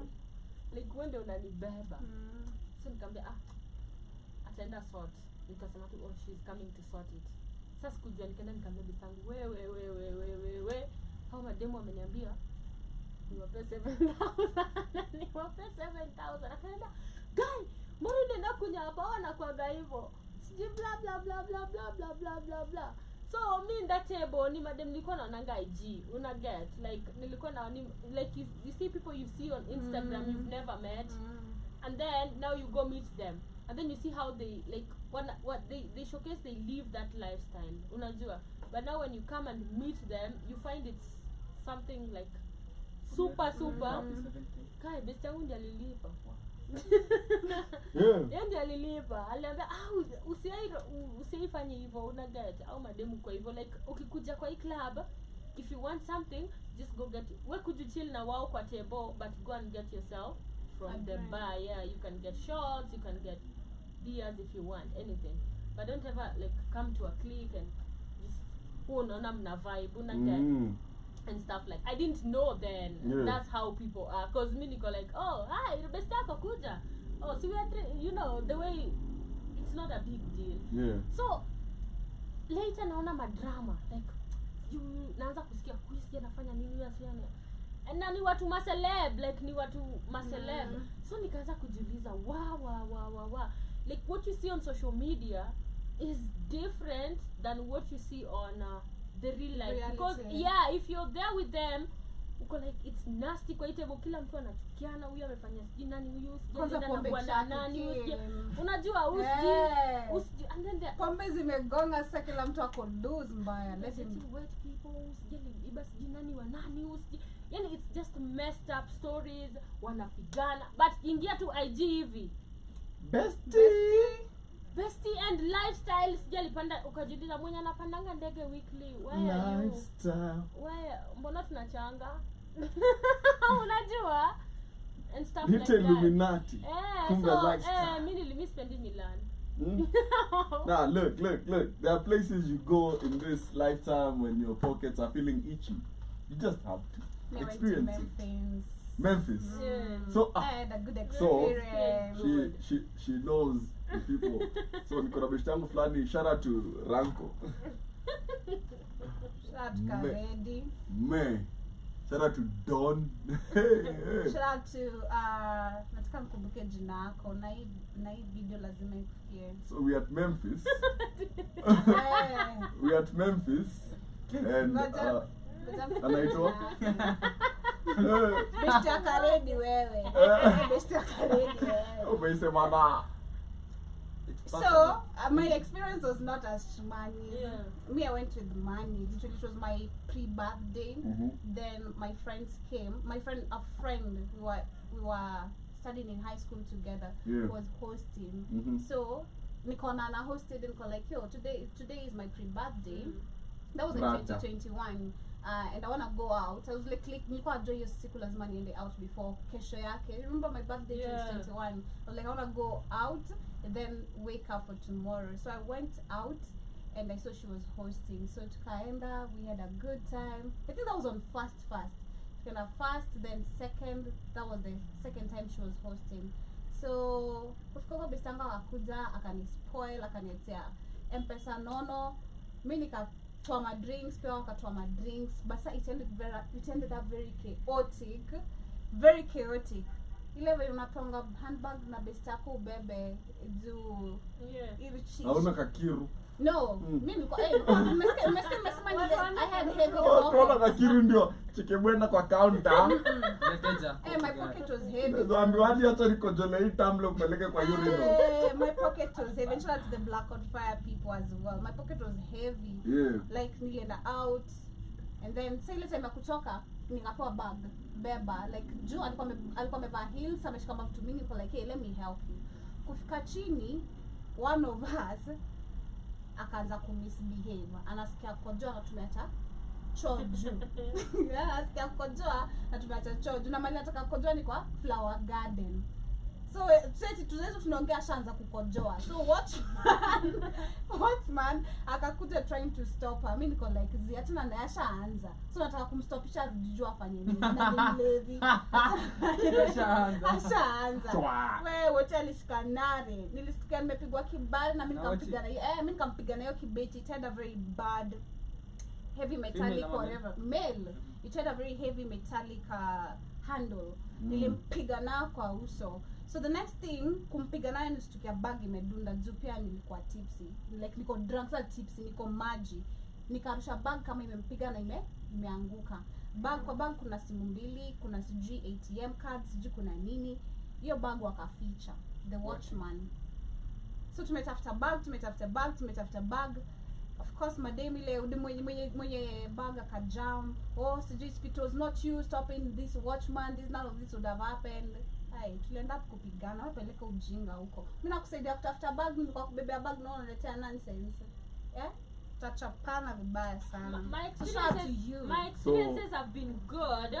When I was naive it was not, but I've gone later to Milan now when I already know how To roll. to roll. But Yeah. when you're naive you never, because those were my first times, but I've gone a couple of times to like Wait, nikumbushe jina hiyo club. I always forget it. Memphis. Memphis. Mm. So It's still on. at the time we were, you know, a while back, like a few years back, like actually before Corona times. So at the time we were rolling with some fielder, met Black, Maya. Kwa hapo hivyo tunashindana tu wewe. Kasa. Shout out watu wangu wote wa umoja. Yeah. Tuna roll na met Black fulani hapo hivyo manze fielder. So this day our boy just got paid. And he, you know, it's a good bag. At the time, he used to do a lot of gigs for the UN. So he's like, yo, kwani ni nini? Mutu jaze kitu ngata. Go, ngata, cha. Kasema cheki, situoneni Memphis, tukachafue maheni. But, rada negro. Pardon my French. So there was a brother to a very famous person, and he's famous as well. Alikuwa na mapeng, but vijana walikuwa na pesa kwa mfuko na kierere. Pesa washa mtu. Check Guy. This Too much man had a money is benzo. bad. Tulimtoka kama mdenge wote watatu na tukawaeka ndani ya fielder. Yenye at the time, by the time tunafika Memphis, sijui ilichapwa na nani kioo, tukaeka hadi pepa hapo nyuma. Tumejaza wasichana watatu hapo nyuma. And this man was so mad. He nearly got the bouncers to whoop us. He was so mad. Like, so mad. Like, this man was pushing a C200 in 2019. Na uko pale na fielder yako. Yenye ina kioo ya nyuma moja ilipigwa mawe. Na unamtoka na mdenge. But good times, man. Tulichafua. Anyway, acha nisiseme before nikiendelea kutoka hapo ni TMI. Ni TMI. It was just a good time. But shout out to Memphis. It was a very dope institution. Jana nimepita hapo hivyo 1824 just looking at the empty space and I was like heartbreaking. Like the memories that have been had on those 1824 battles. Yeah? Yo, mnaka battle. Brita. Nimekumbuka jina yako. Brita. Udemali. Alafu anipigia after a week ati, hey, you said you're gonna give me 7,000 sijini ati I replace the phones. Haiko ipatikana? Sa, mimi nitoa 7,000 juu simu imepotana, si mimi nimepoteza it intentional. You know, if it was something intentional, it would make sense. It was not intentional, so you can't blame me for someone stealing something. Yeah. I mean, I'm not paying. Yeah. And she called out my name on Brita. Shout out to you. Nanita Instagram nonsense. Tutaitana. Suni unblock. Wow. Job. It's still personal to me. Huh? 2021. Bro, It's still The beef is 4 years old. But the body na boy. why you being petty? Yeah. You know, it's just a phone. Come on. Tumepoteza masimu. But, tukazoea. But in regards to the whole media ethics, when it comes to content creation or content creation ethics, we see that there's this Nollywood actor, Amaechi, Muonagor or something, in poor health condition, begs for help with kidney transplant. So we were talking about this. Do you feel like, because this is an actor, not a content creator, he relies on getting jobs and whatever, and this is somebody that you've watched for years and they've made you, do you feel like, or even when you see Kenyan actors coming out and asking for help, is that validated? When you're not really a content creator but you're an actor and you are genuinely going through something, or you're famous, the way we saw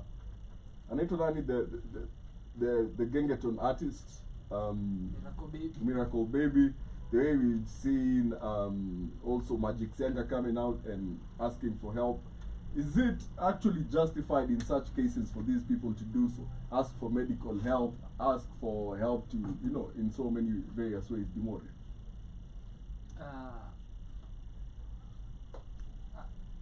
The same way you say, they are beggars on the streets. Okay. So these ones are just beggars only. Okay. Yeah, so of course they're going to ask, of course they're going to ask for help. I remember there was even one time, but I don't want to judge, maybe it was some other issues. I remember there was one time Yashinsky was sick and he asked for fundraising. Yeah, Mm. not long ago. Yeah, so despite I know he makes a lot of money, but I don't wanna judge, like I said. So it's I really don't know. I don't know what to say about that. I'm the wrong person to ask about Personally, to ask what about that. I saw this story, Mhm. na I asked myself one question. Kwanza, this guy is Nigerian. Yeah. And I do remember how Nigerian movies would like showcase venye lifestyle uko ni Posh. ulikuwa unaangalianga kina Rita Dominic, kina sijui nani, Man. they're living that life, unajua. And then later unasikia wanakuja kuambia watu I'm going through something. Like this guy who is now I felt so emotional because I can't unsee his videos. I can't the one that is now asking for transplant donation. Like, I can't unsee his videos because ziko tu kwa akili yangu. Watu wenye tulikuwa Kuna tunawatch videos. No, as in the movies the you used movies, to do. the movies, like I can't unsee them because tumeziona sana, mostly Citizen TV. True. Shout out to you.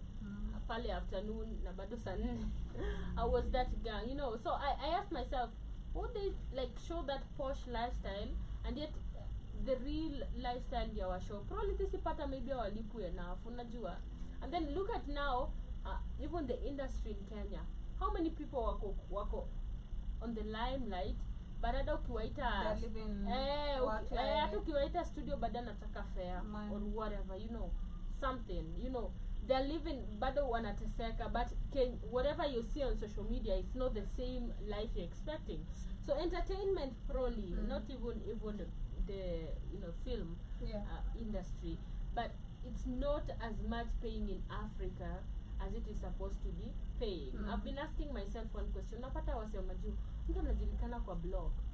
Just kwa blog Just right yake. there, yeah. Yeah, and He's pushing a Benzo. yeah, he has a He's pushing library. a Maybach Yeah, truck. Ask yourself how is A that Land truck. possible? You know, how is that? Why is it not happening the same here in the 254? Yeah. Unajulikana hadi Tanzania, hadi probably Nigeria, but bado unasukumana na But can- KMT. Unajua? Can I, Correction, it wasn't Nyashinsky who was sick. He was asking for people to help his sister's wife. was, Fundraise wait, for his his sister's wife. Yeah. That is sister-in-law. His wife's sister. Oh, It's the same. Oh, no. His sister's wife. Or his wife's sister. his wife. Yeah, His no, wife's yeah, sister. his wife's sister. His Yeah. sister's wife. No, his wife's sister. Yeah, that makes sense. Bro, what are you trying to say? Flaggy? Yeah? Bandera? His wife's sister. Okay. Sometimes back, she was sick and she was asking Kenyans to contribute to help. Yeah. Yeah. Man, shout out to everybody that came out and helped. But at the end of the day, Personally, I feel like these people should be given financial literacy classes, because some of them actually make good money at the height of their career, but they live for the day, they live for the fame, they live to show you how big they're living and not to save for but Kamlesh, I want you to understand when it comes to diseases and they can also drain your pockets. yeah, because me being, let's say, a victim Okay. of a mother who had cancer, this is a Okay. victim, Yeah. of a mother who had cancer. I've seen that, you know, when my mom was literally rising financially, and then when she got cancer, like how healing drain and get into families who also will get tired, Yeah. and then friends. Because I feel like most of these people, when they come ask for help, is because their families animefika mahali wamechoka kufinance. Because Yeah. people also have their things to do, you know. Yeah. Maybe I'm a man with 5 kids, my wife is also there, I have me to take care of, I have a whole business to take care of. I can't go financing your medicals while there are things literally I'm putting on hold, you know, to just help you. I can't multitask that, you know. I have to balance one thing, literally. So I feel like most of these people, when they come to ask for, because I remember for us to ask for a fundraise from the community and the people. If Kamali, like, family could not. It was beyond family. It was beyond an individual's well-being. Like, you need to reach out to most of the people who cannot kama ni mia ama 50 bob. Whatever you give is helpful. And personally, I feel like when it comes to these people, it should go back to, I want to go back to Mr. Ibu, who just died a few weeks ago. And we've seen the scandals with the family and all that. which I'll say the family was really greedy, including the son and the stepdaughter or adopted daughter. Mm-hmm. But if you look at this man, that is us as a nation, as a continent. This is a man who brought so much joy, even when you least literally could smile. Because I'm not gonna lie, most of the Mr. Ibu Naum says, no, actually they used to act with this guy who's now asking for a kidney donation. Most of their movies, they collaborated together or featured together, and they used to bring the best out of the best, which could be actually nothing but just comedy. So I feel like us as a community, and when you talk about Kenyans being good givers, I think as a continent we should check when it comes to actors, artists, when they are stuck somewhere. Let us look at the impact they instilled in our lives. Because if this person made you laugh in one time, I think personally mtu nilichangia. There's one person, I won't mention the name, but it was a Kenyan comedian, and they really needed help at that time so bad. It was in 2021. Sikwata na do, but I had 100 bob, I think, and something in my account. I was like, wow, I can't believe this guy's going through this. Let me just send this. I hope it amsaidia, malitamsaidia. Because there's that thing, and I think personally I feel it so much because of, when it comes to medical expenses, it's crazy, bro. It is crazy. So I feel it should come to us as a community. Looking, when we talk about content creation, ethics, let us look at the ethics that this guy or the impacts they created In and society. instilled in society. Were they funny? Did we at one time didn't like their content? Did we feel like we were attacked one time by them? Yeah. You know, let us judge from a point of view of what these people did. Yeah. Yeah, I feel like that is That's a really good perspective, because a lot of us are very quick to judge depending on this person asking for help and how we perceive them, and how, hey, you're famous, you get paid a lot of money, you should have money. But you don't take into account that this person, by the time they're coming out, they've been sick for a while. They didn't get sick today and come out and ask for help today. Because if you've seen that video, that man has like a huge bandage on his chest that looks like ni kama ametobolewa hapa hivi kifuani, you know, and he's barely able to talk. And as you've said, we've just lost Mr. Ibu, and we should take better care of our legends, and support them better in their toughest times, so that they can actually be able, because if you look at him, apart from the illness, this man can actually still come back and give us even more good times, even more, teach us even more things. And this is where we come together as a society and preserve the knowledge and the experience that this person has. Because I feel like if he were to pass on now, or even Mr. Ibu, I feel like that was a premature passing, that if managed better, this man would still be here. They see that he still had much more to deliver because he was healthy. Even when he was dying, he still had strength to talk. Like you can tell, literally, any disease to him beat down, whatever happened, but he still had the strength to talk. The spark was there. Yeah, it was already there. And I feel like also, because this is something I've been doing a research on, and that was, I think, for the last 2 weeks, who controls and funds, because we go back to the funding. Shout out to Keith for saying that. Go back to the funding of most of the projects and things we have running, especially in the continent of Africa. Who funds Nollywood? And we checked, actually Nollywood is financed by France. France, they control and own the media of the Nollywood production in Nigeria. Because I was questioning, is it the same thing you questioned, Shmani? They show the posh life, but never show the poverty side, especially of Nigeria. I remember it was in 2020, it was still heartbroken, and still crushes me, and I still talk shit about it, pardon my French, you know, when I saw a big swamp, a big sewage, Nigerians swimming on sewage. These people have to literally commute to school, to work by boat because they are on top of sewages. And this is a norm in Nigeria. And what we've grown up knowing, and I believe that is what today, and if I'm wrong, probably kuna watu bado they're still in that mindset, and that's why we have so many Kenyan girls. I don't know, but I believe that's the mindset why we have so many women who fall for Nigerian men or want Nigerian men, because there's that perception. But that you know, that's I'm gonna use the right word, that what perception, you know, which is the narrative, which is favoring the good life, but there's the bad life part of it. So I feel like when you talk about also the financial literacy. This is literally nothing to do with financial literacy at this point, especially with the actors. And if you look at Africa as a continent, entertainment-wise, we don't own nor control most of our, especially entertainment industry, not concerts, entertainment industry. We know we have people who are funding us. We have people who are literally making our projects go through. Even content creators when you are made. Mtu kama Aziad, star, sorry to mention. I saw Juicy, she did an interview with the DW. DW, if you know, is George- DW, yeah. Exactly. George Bell? Yeah, so there's some, rules that come with all that, production and all that.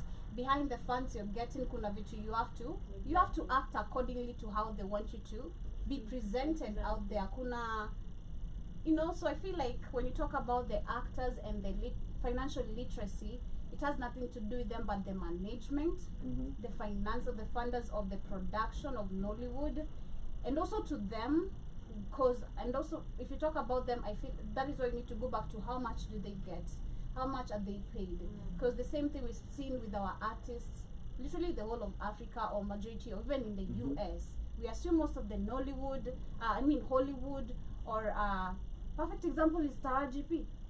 Yep. Huh? Yeah. I mean, Tara GP. You Perception saw her again. receiving an award after her whining. Like, why is that? Personally, I'm so against that. You should receive. Pay me. You should refuse that award.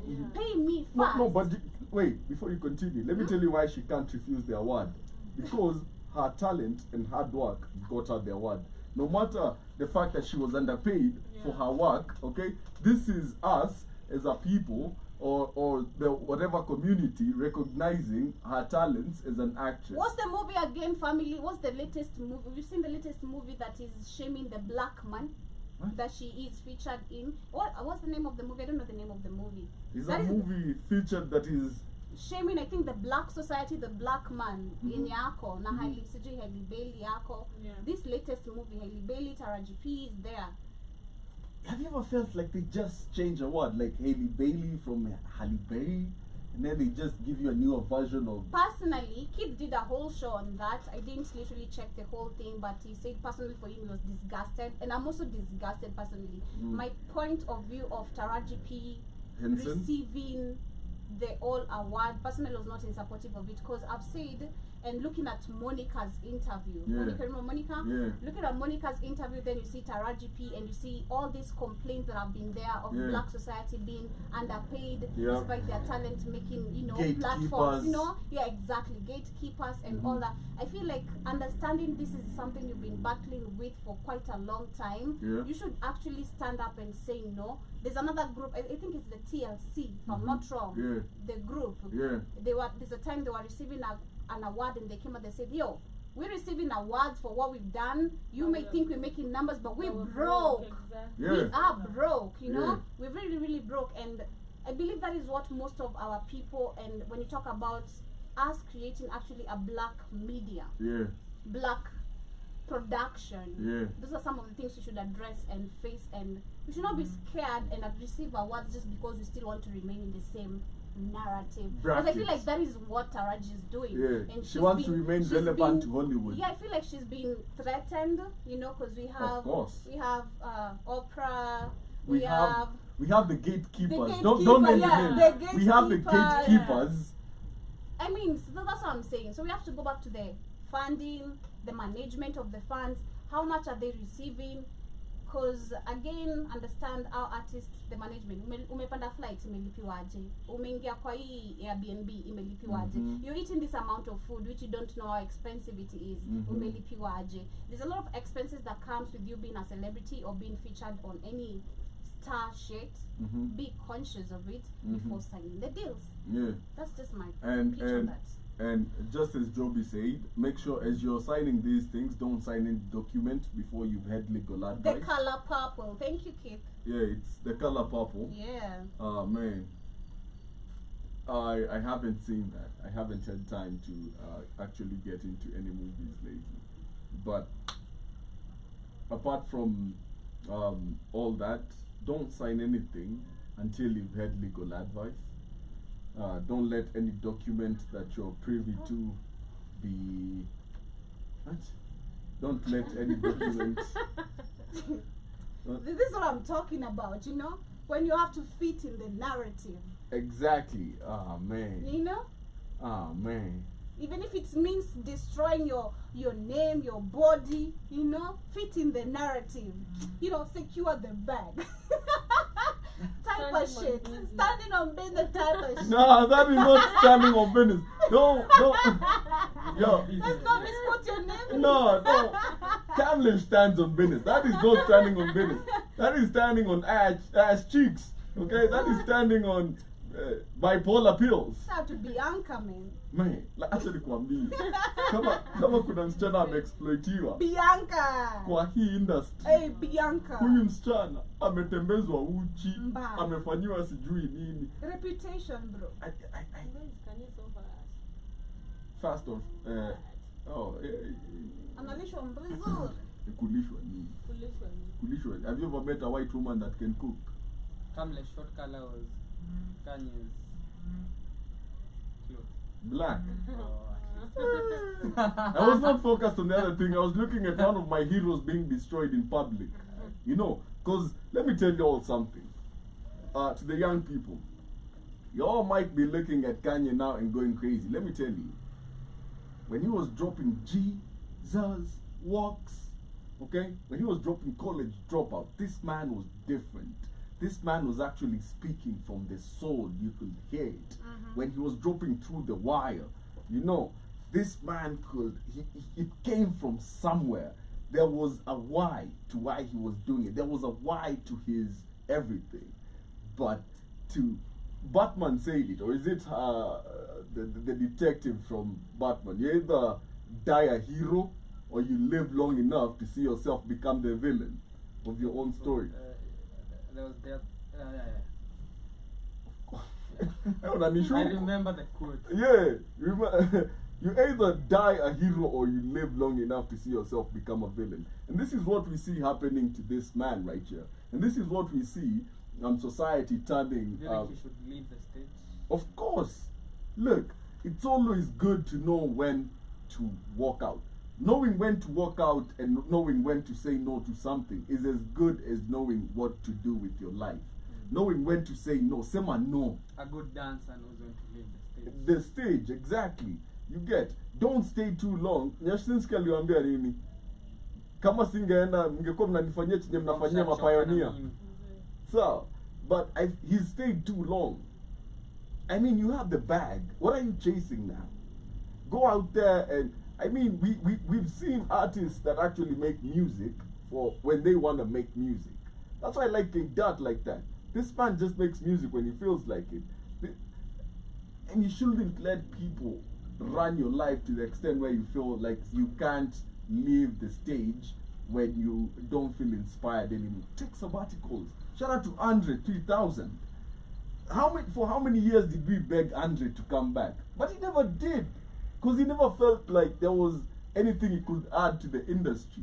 And personally, we didn't even deserve an Andre 3000 album. And when he didn't even put words in it. Y'all didn't deserve words. He gave you all a flute album.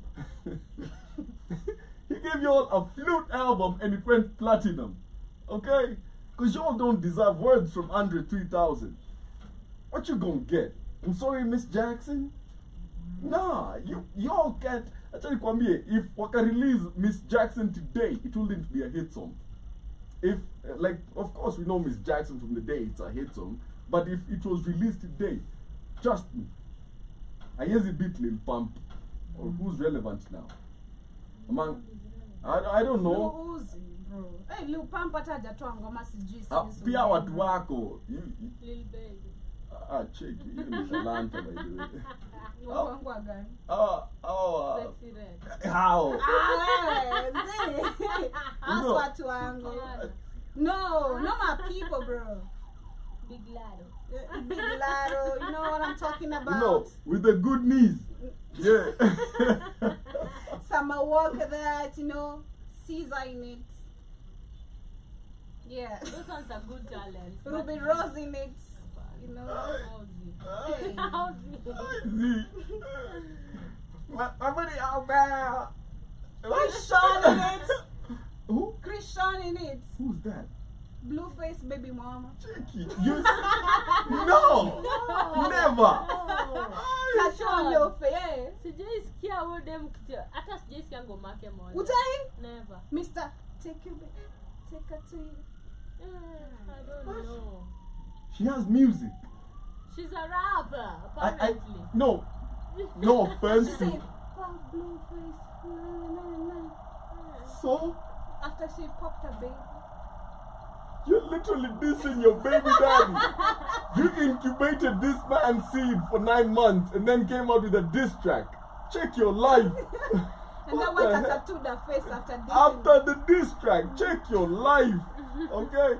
But the thing is, when you have society idolizing people like that, when you have society idolizing Ice Spice and the likes, I read somewhere that as a man, he should never date a woman that posts herself in a sexual manner, because the only value she has to herself and to the world is her body.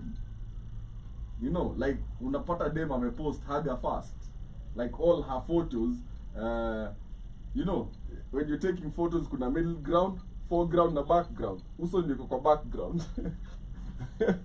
And then the backside is, don't date girls like that. Okay, those are the girls that will have you going through social media nightmare because they're trying to post everything about you. On social media.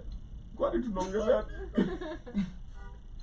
But at the end of the day, you have to be very discerning about the character, about the ethics, and about what you decide to post on social media. Because social media and the internet, don't forget, the internet always keeps the receipts. You will be called out for your hypocrisy when you're trying to rebrand to a conscious content creator. Ask that one who like came back. You remember that chick? When you listen to ameachwa walimgoogle. The one that is in Wakadinali's song. Ayo, check it. Umdengeni peng. Charlene Nanyango. Uliona kwa tesa kwa tourist. Hey! But anyway, shout out to her. Hey, it's Yanda. Anyway, shout out to her. Yeah, her receipts popped out. Yeah. You know, that's what I was talking about. The people that blew up from the Club COVID thing. You know, the only value they have to society is nudity. Because how did you introduce yourself to society? With a freaking remote in it. Okay? Now tell me, try kufinya button flani nione kama uta switch channels. Facial expressions switching. But what are your closing remarks as we come to the end of today's topic, Shman? My closing remark, personally, I think I said it, we can't actually regulate in the social media or you know, content out there, but kuwa na utu, kuwa mse mwenye ako na utu, waelewa. Yeah. I mean, know the difference between a content creator and a journalist. Know the difference between to what extent am I supposed to be given out, and put yourself in a situation like that. You know, if this was supposed to happen to me, Yeah. would I want, what would I want out there to be seen or to be heard? Yeah. Yeah, that is all I have to say. And of course, TikTokers, CG, content creators and what, the internet never forgets. That's all I have to say. User kinembe mia.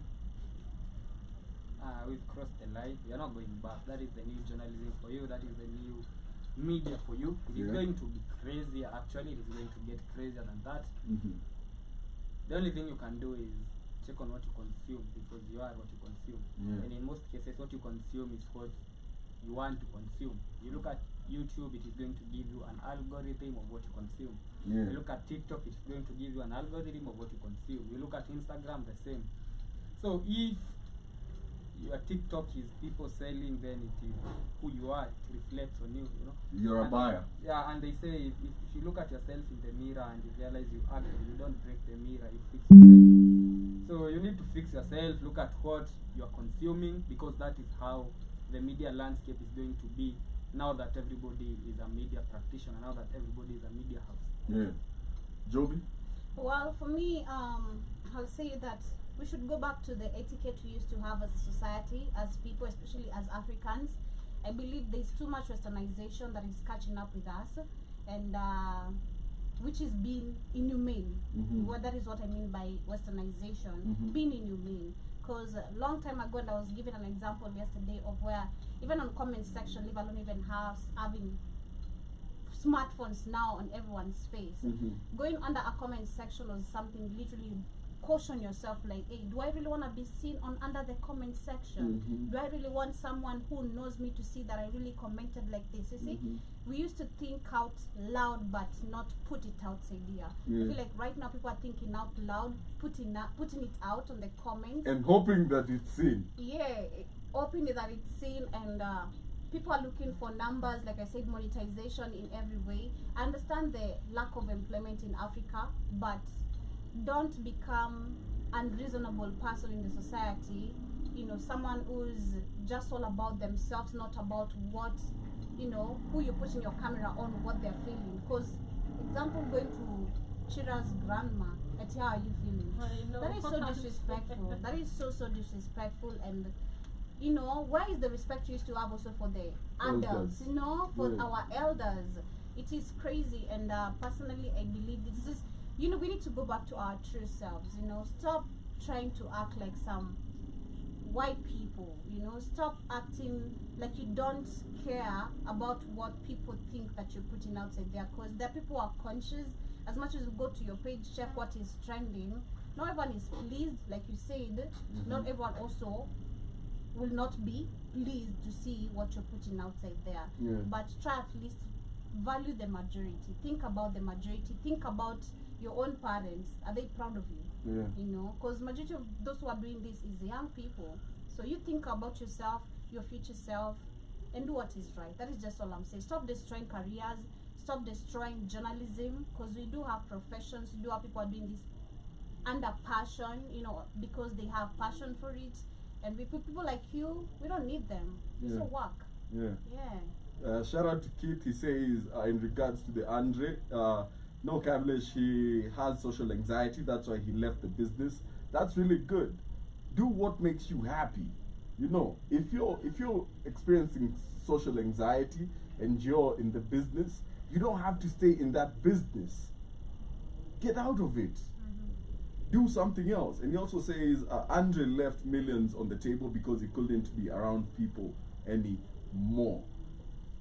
It's never about the money. And I keep telling people this. Life is not about money. Yeah, is it valuable for a good life, for an easier way throughout this lifetime? Yeah, money makes things easier. But is it the primary goal of why we're here? No, it's not. It's not. Find why you're here. Find your equilibrium and consume content accordingly. Don't just be haywire and careless about what you consume. You are what you consume. And shout out to Jerry Mosquitoes, he says consume the more. John Not like is that. violent. Not like that. And shout out to Jack Munene, thank you for following the live creator. Yeah, Always on your neck. man, consume the more. Maybe that's why he's sandwiched. You all are consuming the more. Shout out to the Android users, our WhatsApps have been changed. Oh, yeah. Stories ziko chini. Ah, Manzi. hiyo ni WhatsApp gani? stories zako bado ziko hapo juu. Acha nikwambie. Nunua simu, bro. Stories ziko huku chini. Stories ziko huku chini. Zangu ziko On kando. my Samsung Ziko kando. device. Zangu ni normal. But maybe bado ijachange. On my Samsung device, ziko juu. I On- don't know on- about you other Android users. Check. On my Samsung device ziko kando. So it's a Samsung thing. Oh, okay. Ah, all our man, Unless on your Itel device. I don't use iTel, bro. Trust me. Mine ziko hapa chini. Unatumia type C? Mimi natumia Type-C. Ayo yako ni mzee. Natumia Unatumia type Type-C. But anyway, the more ukigraduate to type C, zitaanza kuja hapa chini. But yeah, shout out to WhatsApp. Or do I say congratulations to Meta or WhatsApp? But yeah, let's see how that goes. But anyway, till next Wednesday, this has been Tubonge. Manze. Next Wednesday we shall be having someone new on the panel. Man, I hope she can handle Dimore. Literal. No, the problem here is Dimore. Okay? Come on. Dimore ni msumbufu. Dimore is always on everybody's case, you know, with the puns. Shout out to Dimore.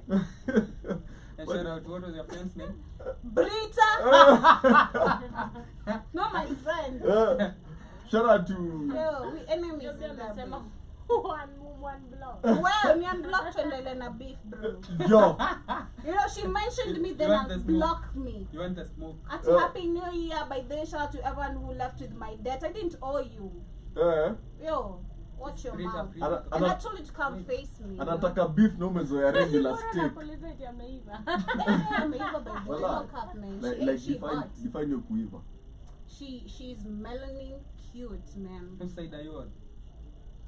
Sijaona hiyo ingine so siko sure bado. Huyo mwingine ni brown cute. As in, unajua, I know Joby. I don't know the other side of the story. Oh. So until I know the other side of the story, I don't know which side to be on. Now she's cool people. I'm probably the problem. She was cool people until she wasn't, you know. But yeah, shout out to you, Brita. Yeah. Yeah, shout out to Shout out to Brita, by the way. Shout out to Karedi. Karedi bado ni mdenge. Yeah. Aitwa Karedi anakuwa tu ready. Never ready. Ako like ako like this man is outside. Instagram yake ameka private user. I'm on your side now. Magam. Dimore amekuruka. Magam. Amekutoka. Because I did a joke. Magam. Till you see the next side. I know. Make a private mnangoja tu support. We support you privately. But anyway, this has been Tubonge on the media of the 21st century, the Black Hole Fire Network. We've had such an amazing time. We hope you all had the same, that the conversation was engaging enough and that you enjoyed these 2 hours. It is 49 minutes past the top of the hour and you are going to be listening to some amazing music. Stay tuned for Dimore, who's coming in at 7 o'clock with the news, telling you what is happening in Africa. And after that, we'll have Joby with... Not. Huh? I'm off, baby. I'm off. See you guys tomorrow. Pardon, sikuwa najua. It's okay. Mimi niko hapa na try kudrama. Yeah, tonight I'm not on family, but Yeah. yeah, catch Dimore at 7. See you guys tomorrow at the Pan-African Millie Show. Yeah, and Shmani will be on. I'm up here huko kesho. No, I'm in the morning. Oh, na confirm tu kabla ni drama. Throw it back. So tomorrow Shmani will be live at 8 a.m. till 12. and then we'll be back at 2 p.m. with the throwback playlist on the Culture Show. And then after that, we'll have the Black Kings Frequency, where we will be frequency Like always. on a frequency. Man, our shows are getting numbers, bro. Voila. Man, shout out to everybody that is Before tuning in. YouTube messes up, our last Thursday show is at 500 views with a lot of likes. Oh, amazing. Yeah. Our Rhythm Scoop show too is awesome. Yeah. Kila Infidelity, kitu. sijui. Everything. Hai ilikuwa Tubonge infidelity. Sijui. Kilembe. No, I don't know. Nudity. That is what we shall be discussing tomorrow. Yo. Bye. But yeah, we hope you all have a good time, have a great evening, and stay blessed.